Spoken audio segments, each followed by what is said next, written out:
Pernah nggak sih kamu merasa dunia ini kadang terasa riuh banget, penuh kecemasan, dan kita semua tanpa terkecuali pasti mencari satu hal, ketenangan.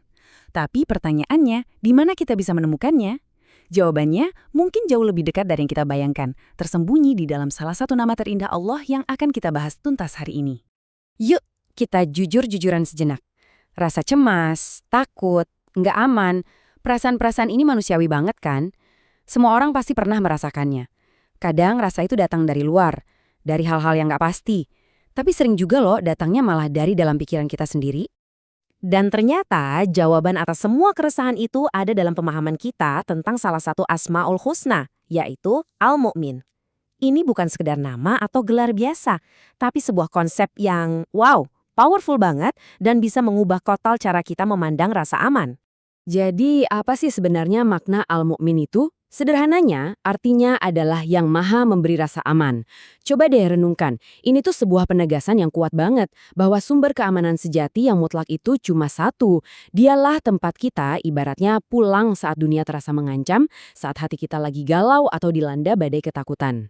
Dan ini nih yang bikin maknanya makin dalam. Coba simak kutipan dari Imam Al-Ghazali ini. Allah sebagai Al-Mukmin itu bukan cuma pasif memberi rasa aman pas kita minta, tapi dia secara aktif menutup semua jalan, semua celah yang bisa memunculkan rasa takut. Ini bukan sekedar perlindungan biasa, ini adalah penjagaan yang proaktif dan total. Keren banget kan? Oke, kita udah paham konsepnya. Pertanyaan selanjutnya, gimana caranya kita mengunduh rasa aman ini langsung ke dalam hati kita? Nah, salah satu kuncinya adalah lewat zikir. Anggap aja ini kayak kabel koneksi langsung ke sumber ketenangan itu sendiri. Salah satu amalan yang diajarkan adalah zikir Ya Mu'min sebanyak 136 kali. Jangan lihat angkanya doang ya, ini bukan sekedar angka. Bayangin deh, setiap ucapan itu seperti satu bata yang kita susun untuk membangun perisai spiritual di sekeliling kita. Jadi kalau kita rutin membacanya setiap hari, kita seolah lagi memancarkan gelombang perlindungan, bukan cuma buat diri sendiri, tapi juga buat keluarga, rumah, dan semua yang kita sayangi. Kalau mau meningkatkan level perlindungannya, ada juga amalan dengan membacanya sebanyak 236 kali. Ini ibaratnya kita memasang sistem keamanan yang lebih canggih lagi. Permohonan kita jadi lebih spesifik, supaya kita, keluarga, dan harta benda kita dijaga dari segala macam kejahatan, baik yang kelihatan mata maupun yang tersembunyi. Oke, kita udah mengisi baterai rasa aman di dalam diri kita. Tapi, pertanyaannya, apakah energi ini cuma buat kita simpan sendiri? Tentu enggak dong. Pertanyaan besarnya sekarang adalah, gimana caranya kita bisa jadi semacam power bank rasa aman buat orang-orang di sekitar kita? Gimana kita memancarkan sifat al-mu'min ini keluar? Dan disinilah transformasi yang sesungguhnya dimulai. Waktu kita meneladani sifat al-mukmin, kita berevolusi. Dari yang tadinya cuma konsumen rasa aman, menjadi produsen rasa aman. Kita menjadi agen kedamaian yang aktif di lingkungan kita. Yuk, kita lihat gimana caranya. Caranya itu sebenarnya sederhana, tapi butuh konsistensi. Pertama, pastikan kehadiran kita itu menenangkan, bukan malah bikin orang jadi tegang. Kedua, jadilah sosok yang bisa dipercaya, amanah, bisa jaga rahasia, itu penting banget. Ketiga, tebarkan keramahan, senyum, sapa, itu nular loh.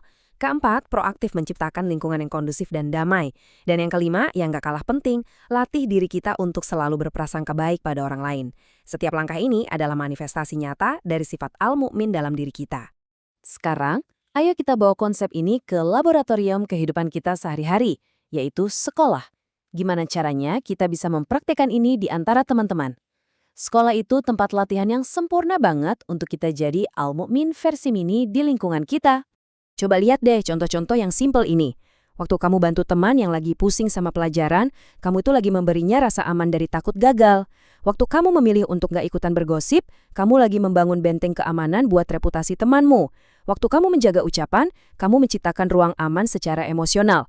Bahkan, sekedar jadi pendengar yang baik saat teman curhat, itu bisa menjadikanmu tempat berlindung buat dia. Semua ini adalah tindakan kecil dengan dampak yang luar biasa besar. Jadi, ini tantangan buat kita semua. Bukan buat besok, bukan buat lusa, tapi buat hari ini. Saat ini juga. Coba deh pikirkan, satu tindakan super kecil apa yang bisa kamu lakukan? Mungkin cuma sebuah senyuman yang tulus? Atau chat singkat nanyain kabar teman yang kelihatannya lagi murung? Tindakan kecil apa yang bakal kamu pilih untuk membuat dunia satu orang menjadi sedikit lebih aman hari ini? Semoga pembahasan singkat ini bisa jadi pengingat buat kita semua untuk menjadi sumber ketenangan dan keamanan dimanapun kita berada. Kalau kamu merasa konten ini bermanfaat, jangan lupa ya buat subscribe, like, dan bagikan ke teman-temanmu. Sampai jumpa di pembahasan inspiratif berikutnya.